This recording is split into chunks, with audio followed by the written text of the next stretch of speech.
नमस्कार दोस्तों। The news अड्डा के खास लाइव शो में आपका स्वागत है। ये शो आप दैनिक उत्तराखंड पर भी देख सकते हैं। एक साझा प्लेटफॉर्म के जरिए हम आप सब दर्शकों तक, मित्रों तक पहुंचने की कोशिश कर रहे हैं। और आज हम चर्चा कर रहे हैं कि जो तीरथ सिंह रावत ने मुख्यमंत्री बनने के बाद जिस तरह से त्रिवेंद्र सिंह रावत के मुख्यमंत्री रहते, जो उनकी किचन किचन कैबिनेट संभालते थे, उन अफसरों और सलाहकारों को अब धीरे धीरे करके पैदल करना शुरू किया है। मेरे साथ खास मेहमान वरिष्ठ पत्रकार योगेश कुमार भी चर्चा में अभी थोड़ी देर में जुड़ रहे हैं। हम सवाल यही रखना चाहते हैं कि क्या जिस तरह से त्रिवेंद्र सिंह रावत के इर्द गिर्द जो सलाहकार और जो अफसरान घूमते रहते थे, या जो चांडाल चौकड़ी बन गई थी उनके इर्द गिर्द, जो बाहर से किसी को आने नहीं देना चाहती थी, क्या उनको पैदल करके तीरथ सिंह रावत ने एक अच्छा मैसेज दिया है? लेकिन ये मैसेज तब तक अर्ध सत्य रहेगा जब तक कि क्या वो भी अपने इर्द गिर्द इसी तरह की चाटुकार चौकड़ी को जमा तो नहीं होने देते हैं, चाहे वो अधिकारी हो चाहे सलाहकारों की मंडली हो। क्योंकि जब इस तरह की चाटुकार चौकड़ी किसी मुख्यमंत्री को घेर लेती है तो पार्टी के संगठन के विधायक और तमाम लोग दूर होते चले जाते हैं, और ये चाटुकार चौकड़ी किचन कैबिनेट बन के मुख्यमंत्री को अपने इशारों पर नचाने लगती है। इसी के चलते त्रिवेंद्र सिंह रावत को अपनी कुर्सी भी गंवानी पड़ी। हमारे साथ वरिष्ठ पत्रकार योगेश कुमार भी जुड़ गए। योगेश जी, चर्चा में आपका स्वागत है सर। आपने तो दिल्ली में इंडिया टुडे ग्रुप से लेकर के, द स्टेट्समैन से लेकर के और टाइम्स ऑफ इंडिया से लेकर के तमाम बड़े संस्थानों में ब्यूरोक्रेसी को बड़ी शिद्दत से करीब किया है। पहला कमेंट मैं आपसे लेना चाहूंगा, ये जो एक्शन हुआ है कल, जिस तरह से, उससे पहले भी, लेकिन जो राधिका झा जैसे, जो जिनको कहा जाता है बहुत रसूखदार, बहुत खुर्राट अधिकारी, किसी की सुनते नहीं है, चर्चा यहां तक होने लगी थी कि चीफ सेक्रेटरी ओपी को बाईपास करके मुख्यमंत्री से अपने तरीके से काम करा ला रहे थे। अब इस तरह के अधिकारियों को पैदल किया जा रहा है, और जो सलाहकारों की जो मंडली थी उसको भी तीरथ सिंह रावत ने पैदल पैदल किया है। क्या आपको लगता है ये राइट डायरेक्शन में मूव है? लेकिन आपको लगता है कि अर्ध सत्य रहेगा जब तक मुख्यमंत्री त्रिवेंद्र सिंह रावत से सबक लेकर के इस तरह की चाटुकार चौकड़ी को अपने दाएं बाएं ने एक तरह से कुंडली मारने दें? कि योगेश जी। देखिए, जब भी पवन रिजीम चेंज होता है किसी भी गवर्नमेंट का, चाहे वो सेंटर में हो स्टेट में हो, सभी ब्यूरोक्रेट्स, सभी सलाहकार जितने भी होते हैं, उनको वीड आउट करा जाता है, उनको निकाला जाता है, उनको चेंज करा जाता है। अब जिस तरह से उत्तराखंड में जिस ह्यूमिलेटेड करके सीएम को निकाला गया था, हटाया गया है, तो उनके जो किचन कैबिनेट थी उनको सेम ह्यूमिलेशन और सेम शॉर्ट नोटिस पे उन्हें रिमूव एक एक करके हटाया जा रहा है। अब जैसे आप देखें, राधिका झा अपने टाइम पे बहुत पावरफुल सेक्रेटरी थी, वो उनका बहुत दखल था। आज पहला काम जो त्रिवेंद्र के जितने भी कैबिनेट थी, उनका जो पहला परसेप्शन था वो यही था कि राधिका झा बहुत पावरफुल ब्यूरोक्रेट है। और आज की डेट में जब तीरथ सिंह रावत आए तो उन्होंने उनको सबसे पहले उनका चार्ज उनसे वापस लिया, उत्तराखंड सीएम के कैबिनेट का, सीएम के किचन, सीएम के पूरे कोर ग्रुप का। अब उसके बाद कई सारे जो सलाहकार थे उनको भी उन्होंने सबको पैदल कर दिया। उनको पैदल करना, अब देखिए, अगर राजनीति के हिसाब से देखें तो बहुत जरूरी था, क्योंकि कई से ऐसी खामियां थी, कई ऐसी चीजें थी जो कोई भी तोहमत तीरथ सिंह रावत नहीं चाहते हैं। आपको शायद पता होगा, बिल्कुल वायरल हो रखा है एक जो जमीन का मामला चल रहा है, वो दो एसडीज ने मिलकर करोड़ों की जमीन ली है शायद, जो कि बड़ा सुर्खियां बटोर रहा है पूरे उत्तराखंड में। अब इस तरह की छवि और इस तरह का कोई भी तोहमत तीरथ सिंह रावत नहीं चाहते हैं, तो उन्होंने बिल्कुल ठीक करा कि जितने ओएसडी थे सबको, सबके सब उन्होंने उनको पैदल कर दिया, सबके सब उन्हें रिमूव कर दिया, किसी को भी रिपीट का किसी को भी चांस नहीं दिया। हालांकि जितने भी सब ओएसडी थे, उनको ये उम्मीद थी कि जिस तरह से त्रिवेंद्र के मंत्री भी कंटिन्यू कर रहे हैं, कई विधायक कई और कंटिन्यू कर रहे हैं, शायद ओएसडी का भी नंबर आ जाए, लेकिन ऐसा तो ना क्या ये करके तो क्या ये जो ओएसडीज थे, सलाहकार थे, या जो राधिका झा जैसे जो मुख्यमंत्री के सेक्रेटरी, प्रभारी सचिव नीरज खैरवाल, अपर सचिव डॉक्टर मेहरबान सिंह बिष्ट, इस तरह के लोगों को जो पैदल किया गया, क्या ये लोग भी कोशिश कर रहे थे कि पुराने मुख्यमंत्री को जैसे घेर कर कुंडली मार के बैठ गए तो नए वाले मुख्यमंत्री को भी घेर लेंगे? लगता है तीरथ सिंह रावत इनके जाल में, इनकी जो चकड़ैत में नहीं आए, निकल गए। अच्छा किया। मुझे ऐसा लगता है, बिकॉज सभी ने कोशिश करी होगी अपना, क्योंकि सबने इसको कोशिश करा होगा दिल्ली में कि कुछ चीज कोई भी कोई चेंज ना आए। लेकिन तीरथ सिंह रावत को इस मामले में बधाई देनी होगी कि उन्होंने बचा लिया सारा कुछ और सारे लोगों को उन्होंने रिमूव कर दिया है।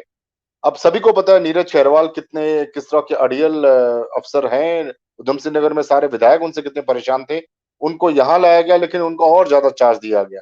उनको पावर, जबकि पावर सेक्रेटरी राधिका झा खुद है, लेकिन नीरज खैरवाल फिर भी सर्वे सर्वा पिटकुल के भी और यूपीसीएल के भी रहे। तो कितने पूरे पावर सेक्टर उनके पास था लगभग।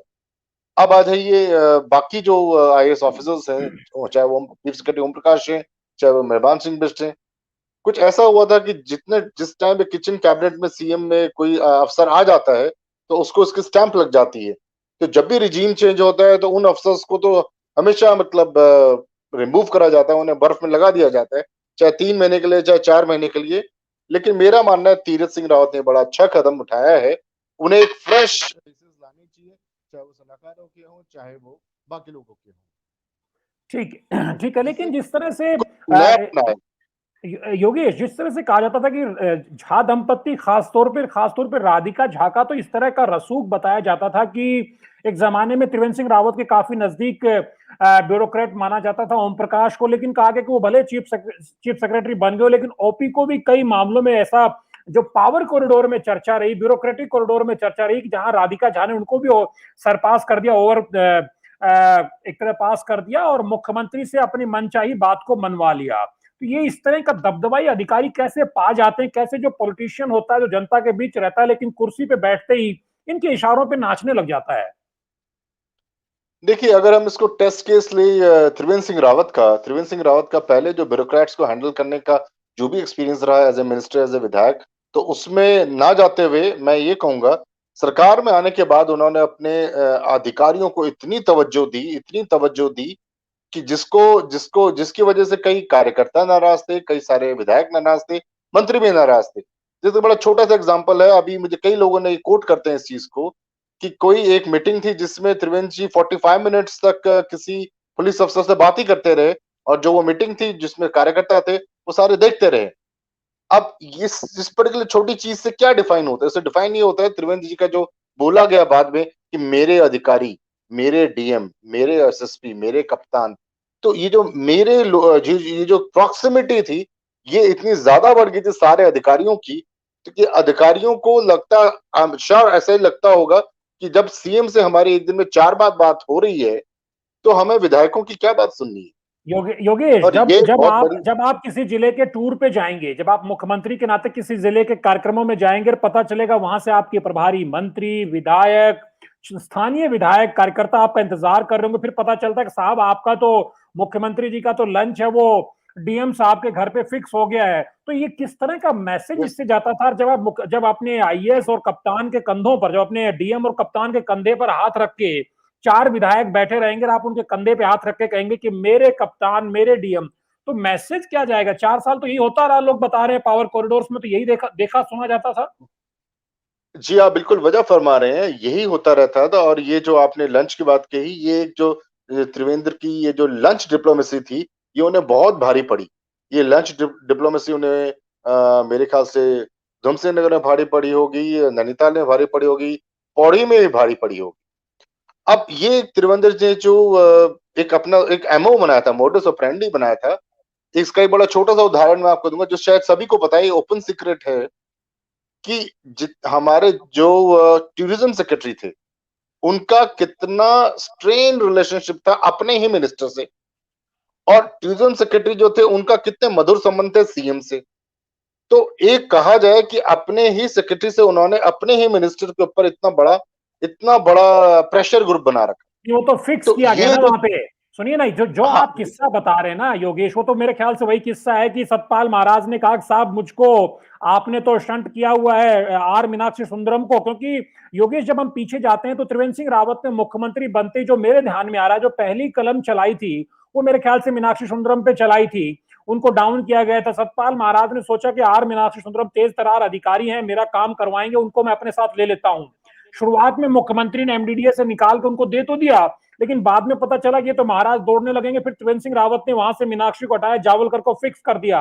और जावलकर और सतपाल महाराज के रिलेशनशिप किस तरह रहे सबको पता है। मेरे ख्याल से उसी विभाग की आप बात कर रहे हैं। जी, बिल्कुल मैं उसी विभाग की बात कर रहा हूँ। लेकिन इसमें जो इसके पीछे जो जो ज़्यादा इम्पोर्टेंट जिसको मैं हाइलाइट करना चाह रहा हूँ वो ये, कि एक सीएम ने एक आईएएस को इतना फ्री हैंड दिया कि अपने ही कैबिनेट मिनिस्टर को वो बिल्कुल इतना परेशान कर दे कि वो कैबिनेट मिनिस्टर परेशान हो जाए।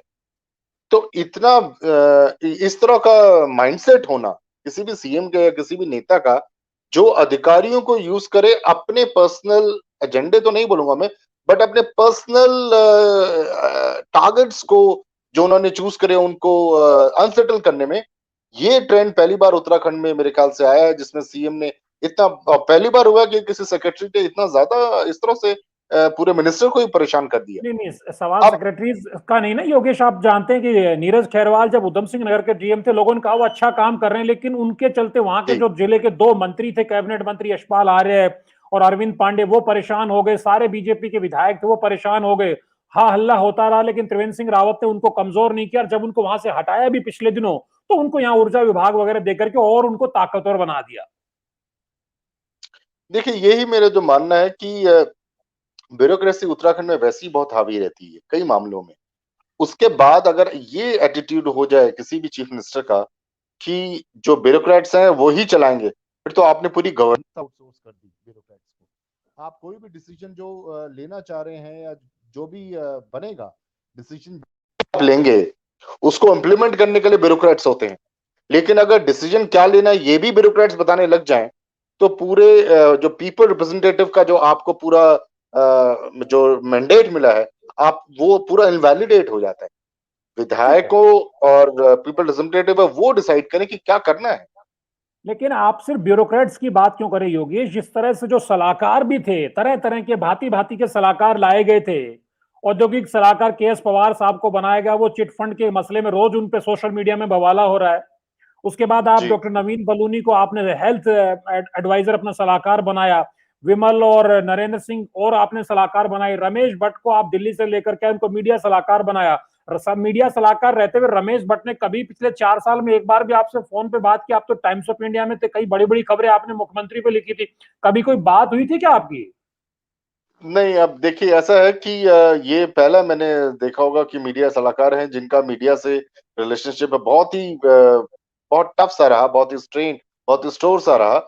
अब सलाहकारों की जो टीम थी उनको अपनी जो भी क्वालिफिकेशंस या उनके जो भी माइंडसेट या जो भी उनका एक्सपीरियंस रहा होगा, लेकिन उनका एक्सपीरियंस या उनका जिस चीज के लिए उनको जॉब में रखा गया, उन्होंने वो करने के बजाय बाकी सब कुछ करा। जैसे रमेश भट्ट ने मीडिया को हैंडल करने के अलावा बाकी सब कुछ करा।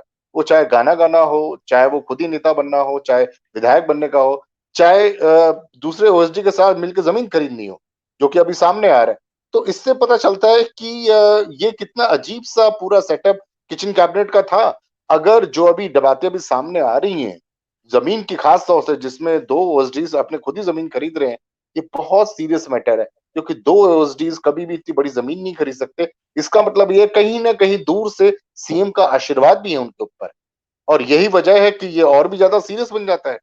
और तीरथ सिंह रावत ने बिल्कुल ठीक करा कि पूरी की पूरी जितने भी ओएसडी की फौज थी, जिन्होंने बहुत मौज करी, उनको उन्होंने बिल्कुल एकदम दारकिनार कर दिया। लेकिन लेकिन लेकिन लेकिन योगेश, के एस पवार साहब तो मुंबई से बहुत सारे बिजनेसमैन ला रहे थे। इन्वेस्टर समिट में बहुत 1.25 करोड़ का इन्वेस्टमेंट के दावे भी हुए थे। उसके अलावा ये भी कहा गया कि साहब उत्तराखंड जो है के एस पवार साहब ही चला रहे, नंबर 2। क्योंकि हरीश रावत के समय रंजीत रावत औद्योगिक सलाहकार होते थे। हालांकि आजकल हरीश रावत और रंजीत रावत पीठ फेर के ही सोते हैं, बातचीत भी नहीं करते हैं, एक दूसरे को देखते भी नहीं है। और जो पॉलिटिकल लड़ाई में बिटवीन दी लाइन एक दूसरे पे हमला भी करते हैं। के एस पवार साहब तो बहुत कुछ कर रहे थे, तो क्या तीरथ सिंह रावत को जरूरत नहीं थी क्या कि जो त्रिवेंद्र सिंह के कैबिनेट के जो नवरत्नों में से एक रत्न थे उनको अपने साथ ले लेते? देखिए, मुझे लगता है कि तीरथ सिंह रावत और दिल्ली में ये पूरा परसेप्शन बन चुका था कि जो टीम इनके पास है, त्रिवेंद्र के पास है, और त्रिवेंद्र खुद का जो अपना पूरा परसेप्शन है वो बहुत नेगेटिव हो गया है। इनके साथ अगर हमने इनको सस्टेन, इनको जरा सा भी और थोड़ा सपोर्ट करा, तो हमारे स्टेट उत्तराखंड बीजेपी के हाथ से चले जाएगा, छटक जाएगा। हाँ यही कारण है जो मुझे लगता है कि तीरथ सिंह रावत ने खास तौर से शायद इंस्ट्रक्शन रहे होंगे कि किसी भी ओएसडी या किसी भी आदमी को अपने आसपास पटकने भी नहीं देना है। ठीक है, और यही लेकिन कारण योगेश, है। ये योगेश एक सर्मोनियल सा भी लगता है, एक जैसे कोई रस्म निभाने जैसी बात लगती है, क्योंकि अगर पिछले एक दो मुख्यमंत्रियों की बात करें, जो मुझे याद आ रहा है, हरीश रावत जब विजय बहुगुणा को हटा करके जब मुख्यमंत्री बनाए गए थे हरीश रावत, तो उन्होंने आते ही सबसे पहले केवल खुराना देहरादून के मेरे ख्याल से एसएसपी होते थे, और पहली कलम उन पे चली थी और लोगों ने पटाखे फोड़े कि ये बड़ा मुख्यमंत्री के मुंह लग्गा हो रखे थे, इनको निपटाया गया। इसके बाद त्रिवेंद्र सिंह रावत आए तो उन्होंने मीनाक्षी सुंदरम पे पहली कलम चलाई। ये मेरा सवाल है कि ठीक है, आपने भी 5 अधिकारी निपटा दिए, 5 सलाहकार निपटा दिए, लेकिन क्या गारंटी है कि अगले 2-3 महीनों में ये जो चाटुकार चौकड़ी है, वो चाहे सलाहकारों के रूप में या फिर अधिकारियों के रूप में आपकी किचन कैबिनेट का हिस्सा बन गई, आपके यहाँ भी एक नई तरह की खिचड़ी पकने लगी, जिसमें पार्टी के कार्यकर्ता को दूर रखिए, आम जनता को दूर रखिए, या जहां तक हो सके विधायकों को दूर रखिए, मंत्रियों को दूर रखिए, और हमारे नजरिए से, हमारी आंखों से चलिए। ये संकट तो तीरथ सिंह रावत के सामने भी तो आ सकता है योगेश जी। बिल्कुल आ सकता है, आप बिल्कुल ठीक कह रहे हैं, क्योंकि जो पहले किचन कैबिनेट थी, उसी टाइप के किचन कैबिनेट और उसी कंपोजिशन का या उसी स्केल की दोबारा बन सकती है। हो सकता है दोबारा कई और पत्रकार या कई और लोग ऐसे दोबारा आ जाएँ किचन कैबिनेट में, जो ओएसडीज़ जितने भी आए, जिनका कि काम जो हो, वो काम ना करे प्रोफेशनली। मेरा मानना है तीरथ सिंह रावत जिस तरह से अभी चल रहे हैं, वो बेबी स्टेप मतलब थोड़ा-थोड़ा अभी रिशफल हो रहा है, धीरे-धीरे काम हो रहा है। मेरे को लगता है कि वो उनके पास पूरा फीडबैक है, और जहाँ तक मेरे को उम्मीद है, उन्होंने लोग भी तलाश लिए होंगे, क्योंकि अभी संगठन से मैं सुन रहा हूँ, टेहरी से किसी बड़े सीनियर आदमी को आरएसएस संगठन के या बीजेपी संगठन को उनको जगह दी जा रही, बड़ा महत्वपूर्ण पद दिया जा रहा है। तो मेरा मानना है कि ये बहुत वेटिंग अभी हो रही होगी कई नामों की। हाँ, अफसरों में लगाम लगाना बड़ा ज़रूरी है, ये बात उनको भी अच्छे से पता है, और 1 साल का समय है। अगर ज़रा-सी भी ढिलाई दी, तो ये फिर बड़ा उनके लिए नेगेटिव चले जाएगा, लेकिन कि लेकिन फिर दोबारा योगेश, अफ़सोस आए। लेकिन योगेश, आपके पास आप वही पत्ते तो आपको फेंटने हैं ना बार बार। सवाल तो ये है कि ये कहा जाता है, कई मंत्रियों से भी त्रिवेंद्र सिंह रावत के समय जब मेरी बात होती तो वो कहते साहब, अफसर तो अरबी घोड़ा होता है, घुड़सवार उसको कैसे चलाएगा? अगर त्रिवेंद्र सिंह रावत उनके कंधे पे हाथ रख देंगे और ये डींग हाँकेंगे कि मेरा अफसर है, और विधायक बैठे उनका मुंह तकते रहेंगे, टकटकी लगा के देखते रहेंगे कि हमारा नंबर कब आएगा, मुख्यमंत्री से मिलकर अधिकारी आ रहा है, अधिकारी जा रहा है, बीजेपी के 4-4 विधायक टोली बना के बाहर बैठे हुए हैं ड्राइंग रूम में, और उनको उनको कोई पूछ नहीं रहा है। तो ये तो आपको पत्ते तो वही फेंटने ना, तो अधिकारियों को मैसेज तो तीरथ सिंह रावत को भी देना पड़ेगा ना। इन्हीं में से तो पत्ते फेंट के आपको साथ रखना पड़ेगा, बिल क्योंकि त्रिवेंद्र सिंह रावत आप जानते हैं कि बड़ा एक्शन किया, NH-74 में ड्रामा किया, चंद्रेश यादव को पैदल कर दिया, पंकज कुमार पांडे को पैदल कर दिया, उसके बाद में वो आपको प्रेस कॉन्फ्रेंस में 6 महीने बाद उन्हीं के बगल में बैठे देखे नजर आए। या तो उस वक्त वो अधिकारी गलत थे, या फिर मुख्यमंत्री ने उस वक्त जीरो टॉलरेंस का गलत एक तरह से मैसेज देने की कोशिश की, तो अधिकारियों के एक तरह कागज पे उनको नेगेटिव मार्क्स दे दिए। देखिए, मेरा मानना है कि तीरथ सिंह रावत हों, चाहे त्रिवेंद्र या कोई भी सीएम है, उनके पास लिमिटेड ऑफिसर्स हैं, उन्हीं से उन्हें काम करना है। ये बात तो बड़ी क्लियर है। लेकिन एक जो अपनी इंटेंशन या अपनी जो एक मतलब जो क्लियर विजन है, ये तो हमेशा शायद होना चाहिए, और तीरथ सिंह रावत का भी होना चाहिए ये बात, कि अफ़सर जो हैं, जितने भी ब्यूरोक्रेट्स हैं, उनसे काम करवाया जाए, बजाए कि उनके बताए हुए काम करे जाएँ सिर्फ़। ये बारीक सा फ़र्क है, ये थोड़ा-सा मुझे लगता है सभी मंत्रियों को भी अब इस चीज़ पे अप्लाई करना पड़ेगा, और तीरथ सिंह रावत को भी अप्लाई करना पड़ेगा, क्योंकि उनके पास सिर्फ़ 1 साल का ही समय है। ऐसा अभी कोई इतना लंबा टाइम नहीं है कि जिसमें आप वो थोड़ा लिवरेज भी हो सके। उन्हें बहुत एक्शन से काम करना पड़ेगा, जो भी स्टेप लेने हैं, खुद ही लेने पड़ेंगे, और उसके बाद उन्हें इम्प्लीमेंटेशन का काम करना पड़ेगा। अभी योगी, ट्रांसफर्स कर रहे हैं। हाँ, जी। ऐसा कहा जा रहा है, ट्रांसफर्स की आपने बात की, ऐसा कहा जा रहा है कि ये कुछ जो बागड़ बिल्ले उनको ही एक तरह से पैदल किया गया, कुछ और बागड़ बिल्ले हैं जिनको अभी और मुख्यमंत्री एक तरह से उनका कद करके, उनके पर कतर के उनको रास्ता दिखाएंगे। आपको भी लग रहा है कि और भी जो आईएएस की, आईपीएस की और भी लिस्ट सूची बन रही है, तैयार हो रही, जल्दी कुछ लोग और भी हल्का होते नजर आएंगे? मेरा बिल्कुल मुझे पूरी उम्मीद है कि कई सारे डीएम और कई सारे पुलिस में भी कई सारे अधिकारी होंगे, जिनको चेंज करा जाएगा, जिनको ट्रांसफर्स करा जाएगा, और इससे एक पूरा मैसेज जाएगा नए सिरे से, जो सीएम चाहते हैं, जिन ऑफिसर्स को वो मौका देना चाहते हैं, उनको मौका देंगे, उनको फ्री हैंड भी देंगे, मुझे पूरी उम्मीद है। लेकिन ये एक रिशफलिंग जो है, चाहे रस्म अदायगी है, लेकिन ये ज़रूरी है, ताकि सरकार में थोड़ा-सा एकदम चेंज आए एकदम। ठीक है, ये कई बार चीफ सेक्रेटरी को लेकर भी कहा जाता है, क्योंकि मुख्यमंत्री जब भी कोई आता है तो वो कोशिश करता है कि चीफ सेक्रेटरी अपनी पसंद का लिया जाए। क्या आपको लग रहा है कि यहाँ ओपी के लिए संभावनाएं अभी भी बनी हुई? कुछ लोग उनका समर्थन भी, मैंने विद इन द बीजेपी जब कुछ विधायकों से बातचीत की तो उन्होंने कहा कि नहीं, भले ही त्रिवेंद्र सिंह रिजीम के अंदर अधिकारियों का बोलबाला रहा हो, लेकिन ओपी से जब भी उन्होंने किसी काम के मसले में बातचीत की, उनके साथ उनकी बातचीत ठीक ठाक रही और ऐसा मैसेज निकला कि शायद झा दंपत्ति ओपी को भी एक तरह से बाईपास कर रहे हैं। क्या आपको लगता है ओपी तो मेरे ख्याल से चीफ सेक्रेटरी के तौर पे रहेंगे? आपको लग रहा है वहां भी किसी, जैसे दिल्ली से अनूप वधावन से लेकर के बहुत सारे अधिकारियों के नामों की चर्चा तो पावर कॉरिडोर में सुनने को मिली है? देखिए, जब ओम प्रकाश का चीफ सेक्रेटरी का क्लियरेंस हुआ पीएमओ से, तब आपने और हमने, कई मीडिया लोगों ने, सभी ने ये डिस्कशन में कई बार डिबेट्स में बात की। इसका मतलब ये निकाला गया कि पीएमओ का आशीर्वाद पूरा त्रिवेंद्र पे है और उनका मांगा हुआ अफसर चीफ सेक्रेटरी बना दिया गया, जो कि सही भी है एक हद तक के बाद। आज वो नहीं है, लेकिन इसका मतलब ये नहीं है कि कोई नया अफसर, कोई नया वो उसका चीफ सेक्रेटरी के लिए शायद वो डिमांड करे, क्योंकि ओम हाँ, प्रकाश एक सुलझा हुआ आदमी, तो सुलझे हुए अफसर हैं। वो एक अपनी सीमा और लेकिन एक अपना लेकिन त्रिवेंद्र सिंह पूरा रावत की इलाकों टैगिंग तो है ना, लेकिन त्रिवेंद्र सिंह रावत की टैगिंग तो उनपे है उन ना।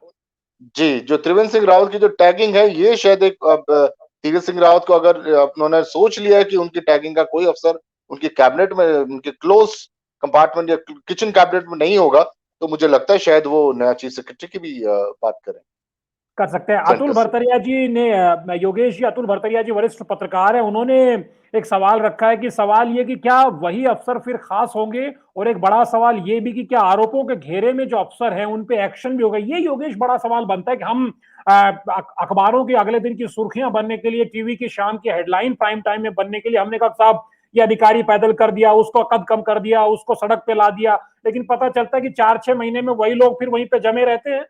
तो क्या त्रिवेंद्र सिंह रावत के मुकाबले तीरथ सिंह रावत इस मसले में भी जमीनी मैसेज देंगे कि जिन पे आरोप है उन पे एक्शन भी होगा, या 4 दिन की हेडलाइन उसके बाद गुमनामी में, और फिर 6 दिन बाद आपको वही अधिकारी मुख्यमंत्री के बगल में बैठे नजर आते हैं? कि अभी उनको जितना समय हुआ है, तीरथ सिंह रावत को, अभी हम उन्हें थोड़ा समय देना चाहिए, क्योंकि अभी तक उन्होंने करप्शन में कोई बात नहीं बोली है, या एक लार्जर, जैसे त्रिवेंद्र आते के संग उन्होंने बोला कि जीरो टॉलरेंस ऑन करप्शन होगा उत्तराखंड में। एक बहुत बड़ा मैसेज दिया, एक बहुत बड़ा उनका एक स्टेटमेंट था। इस तरह का अभी कोई स्टेटमेंट नहीं आया है तीरथ सिंह रावत का कि वो अधिकारियों से निपटने के मामले में या क्या विचार रखते हैं या क्या उनकी स्ट्रैटेजी है। मेरा मानना है कि ये 1 साल जो है, ये अभी इतना कम समय है। अगर वो किसी अफसर को ऐसे पैदल कर रहे हैं या कोई बहुत बड़ा एक्शन लेने की सोच रहे हैं, तो ये मतलब एक अच्छा मैसेज जाएगा गवर्नमेंट में, और चुनावी दौरान, चुनाव के टाइम पे अच्छा मैसेज जाएगा कि क्लीनर गवर्नेंस देने की कोशिश करी गई तीरथ सिंह रावत के द्वारा। हाँ, त्रिवेंद्र सिंह हाँ, रावत ने हमेशा बस ये कहा कि जीरो टॉलरेंस, लेकिन हाँ। अगर कुछ एक्शन तीरथ सिंह रावत करते हैं तो ये उनके उसमें जाएगा, पॉइंट नहीं होगा। नहीं, जब जब जब त्रिवेंद्र सिंह रावत से पूछा जाता था कि साहब आप जीरो टॉलरेंस की वकालत कर रहे हैं और आपने कहा है कि करप्शन के खिलाफ धर्म युद्ध कुरुक्षेत्र लड़ेंगे, तो लोगों ने बड़ी वाहवाही की। लेकिन फिर कहा कि साहब इतना कुछ कर रहे हैं तो अपने लिए जो है लोकायुक्त का कवच भी तो पहन लीजिए। तो उन्होंने कहा कि साहब लोकायुक्त का खर्चा हम राज्य पे डालें ही क्यों, करप्शन होने नहीं देंगे, अधिकारियों की चूड़ी टाइट रखेंगे। तो आपको लगता है वो जुमला भर था, 4 साल तक जुमला बन के रहा, और अब लोकायुक्त को लेकर के लोग बता रहे हैं कि तीरथ सिंह रावत मन बना रहे हैं लोकायुक्त को लेके आने को लेके? देखिए, त्रिवेंद्र के टाइम पे जो ये बात हुई, वो मेरे को लगता है वो सिर्फ एक जुमला थी कि हम इसलिए नहीं बना रहे क्योंकि हम इतनी चूड़ियां टाइट करके रखेंगे, किसी लोकपाल, लोकायुक्त या लोकपाल की जरूरत ही नहीं पड़ेगी।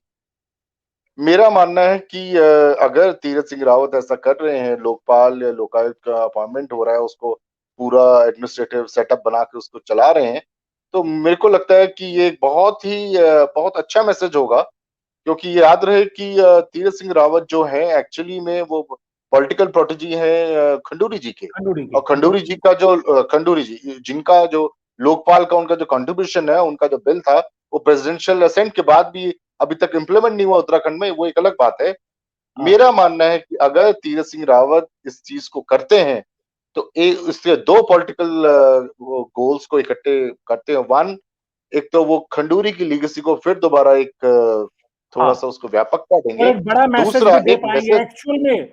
करप्शन के खिलाफ जी। एक मैसेज भी वो देने में सफल होंगे। अतुल भरतरिया जी को हालांकि अगले किसी चर्चा में हम अपने साथ जोड़ेंगे। योगेश जी, उन्होंने एक और सवाल रखा है। उन्होंने कहा कि तबादला आदेश जारी होने के बाद किसी अफसर ने दिल्ली के चैनलों को लाखों का विज्ञापन देकर जीन्स प्रकरण को तूल दिलवाया गया।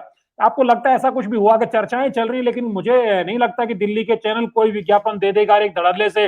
मुझे लगता है जीन्स प्रकरण में भले हम तीरथ सिंह रावत जी की देखिए, जो अधिकारियों पे एक्शन लिया उसकी मैं तारीफ करूंगा, लेकिन जीन्स प्रकरण में मुझे लगता है कि उनको थोड़ा सा इस तरह के बयान से परहेज करना चाहिए था। आप क्या सोचते हैं योगेश जी? सर मेरा ये मानना है पवन कि जो जीन्स का जो पूरा जो कमेंट था, जो उन्होंने खुद करा और जिस तरह से वो वीडियो रिकॉर्डेड था, वो एक बड़ा अनफॉर्चुनेट कमेंट था किसी भी सीएम को करने के लिए, स्पेशली वुमन के बारे में। जिसमें वो जिस तरह से वो बता रहे हैं कि मैंने नीचे से देखना शुरू करा, फिर ऊपर देखता गया, फिर और ऊपर देखा तो मुझे जैसे-जैसे देखा, जैसे-जैसे मेरे उनके मन में विचार आए। ये एक बहुत ही जिस बारे में हम पहले ही बात कर चुके हैं, जेंडर सेंसिटाइजेशन हमारे नेताओं में थोड़ा होना चाहिए, इसकी बहुत ज़रूरत है। और दूसरी हाँ, बात आपने बोली कि जो ये ऐड दिया या ये, मेरा मानना है कि वो तो इतना बड़ा मैटर था कि ये तो मतलब पूरा ऑल ओवर इंडिया ये आउटरीच हुआ। ट्विटर हाँ, वाज़ सही बात। इरप्टेड। तो ट्विटर पे इसमें ज्यादा मैं नहीं बवाल। मानता ट्विटर मैं बवाल बल्कि चूँ योगेश जी मानूंगा टीवी चैनलों ने इस खबर को तब उठाया जब ट्विटर पे पूरा बवाल हो गया, देश हुँ, में टॉप ट्रेंड करने हुँ, लगा। क्योंकि अक्सर ये देखा गया हुँ, कि टीवी हुँ, चैनल और खासतौर पर जो स्थानीय टीवी चैनल और अखबार है वो कोशिश करते थे कि साहब मुख्यमंत्री की तो हमको तारीफ ही तारीफ करनी है, देखिए कुछ गड़बड़ ना जी, कर दें। जी। लेकिन जब बाहर से प्रेशर इतना ज्यादा आता है, खासतौर पर डिजिटल प्लेटफॉर्म पे, तब एक तरह से मीडिया मुंह अपना छुपा करके सामने आता है, उस खबर को चलाता है। क्यों योगेश जी? इस मामले में बिल्कुल ऐसा ही हुआ क्योंकि ये जो मैं जब स्थानीय अखबारों में आई ये खबर इंग्लिश में भी, हिंदी में भी, इसका जो ट्रीटमेंट था वो बड़ा अलग-अलग ट्रीटमेंट रहा। इंग्लिश में अलग ट्रीटमेंट रहा और हिंदी में अलग ट्रीटमेंट रहा। लेकिन ये अपने आप में इतनी आउटरेजियस मार्क था कि इसको नेशनल सभी सेलिब्रिटीज़ ने पिक करा। मैं आपको भी सभी को नाम पता होंगे जिन्होंने क्या-क्या रिमार्क करे और उसके बाद रिप जीन्स अपने आप एक ट्रेंड चल गया। जितनी बिल्कुल। भी गर्ल्स थी बकायदा फोटोग्राफ्स अपनी डाली थी रिप जीन्स की। यानी ये अब कहा जाए कि इससे इस जो बयान के बाद तो और ज्यादा ये जीन जो रिप जीन्स है ज्यादा और ट्रेंड में आ ज़्यादा गई एक तरह से। बिल्कुल और सीएम ने बकायदा माफ़ी माँगनी पड़ेगी। मेरा हाँ, मानना है कि ये एक बड़ा अच्छा इंडिकेटर है कि कैसे सोशल मीडिया में अगर आप कुछ बोलें, वो कितना बड़ा इतना बड़ा वो कंट्रोवर्सी बन जाता है कि एक सीएम को माफ़ी माँगनी पड़ गई। तो मेरा मानना है कि सीएम को तीरथ सिंह रावत को इससे एक सबक लेना चाहिए। क्या बोलना है, क्या नहीं बोलना है, एक ये तो ख़ैर है ही एक, ये तो होना चाहिए। लेकिन अगर उन्होंने अपने ओएसडीज की या अपने जितने भी एडवाइजर्स की टीम जरा सी भी इनएक्सपीरियंस ली या ऐसी ली जिनमें शायद इतना शार्पनेस नहीं है, तो मुझे हाँ। लगता है कि फिर कुछ ऐसे बयान आएंगे और फिर हम लोग ऐसे डिस्कस कर रहे होंगे, डिबेट्स होंगे। योगेश, काफी वक्त अब हो रहा है, हम चर्चा को अभी विराम देंगे। आखिरी सवाल मैं आपसे रख रहा हूँ, क्या योगेश जी हमको ये उम्मीद अपने जो भी मुख्यमंत्री हो आज तीरथ सिंह रावत, हमें ये उम्मीद ज्यादा करनी चाहिए, मुख्यमंत्री का भी फोकस होना चाहिए कि जो हमारे यहाँ जो वर्क कल्चर है, खासतौर पर ब्यूरोक्रेटिक तबके में जो वर्क कल्चर को लेकर आरोप लगाया जाता है कि साहब अधिकारी आम आदमी छोड़िए पर चुने हुए प्रतिनिधियों की नहीं सुनते हैं, आपको लगता है कि इस पर भी थोड़ा काम होना चाहिए? लेकिन चुनावी एक तरह से वर्ष शुरू हो गया, वॉर फुटिंग टाइम पे इनको मौका मिला है, क्या आपको लगता है कि कार्य की जो संस्कृति है, कामकाज की जो कल्चर है, उसको थोड़ा-सा बदलने में, सुधारने में भी कुछ तीरथ सिंह रावत कुछ अपना योगदान दे पाएँगे, आपको लगता है इस 8-10 महीने के टर्म में? मुझे लगता है बिल्कुल दे पाएंगे जिस तरह से उनके पास टाइम है और जितना उसका अनुभव है। मुझे नहीं लगता कि किसी भी अफ़सर से कोई काम कराने के लिए आपको कोई सिर्फ़ अच्छी इंटेंशंस की ज़रूरत होती है, कि जनता की सेवा करने की इंटेंशंस और क्लैरिटी होनी चाहिए बस। मुझे नहीं लगता कि ये 1 महीने का 1 साल का जो समय है, ये बहुत कम समय है। मेरे को लगता है कि इसमें काफ़ी कुछ अचीव करा जा सकता है, कई सारे मैसेजेस दिए जा सकते हैं, कई सारे काम पूरे भी करे जा सकते हैं।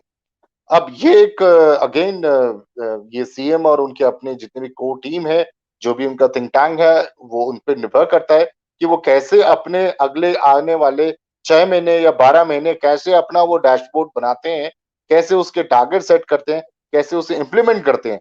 त्रिवेंद्र सिंह रावत ने तो अपना डैशबोर्ड बनाया, जो कि हाँ। आपको पता ही है कैसे क्रैश हुआ। ठीक बात है। Thank you so much Yogesh ji, आपने जो वक़्त निकाला और इतने महत्वपूर्ण अपनी बातें हमारे तमाम साथियों तक पहुँचाई। आगे भी हम विभिन्न मसलों पे आपसे चर्चा करते रहेंगे। Thank you so much Yogesh ji. कुल मिलाकर के बड़ा सवाल ये कि क्या तीरथ सिंह रावत अधिकारियों को, जो पूर्ववर्ती मुख्यमंत्री के जो चहेते अधिकारी हैं, उन पर एक्शन होता आया है, उसी कड़ी में आपने भी एक्शन लिया है, अच्छी बात है।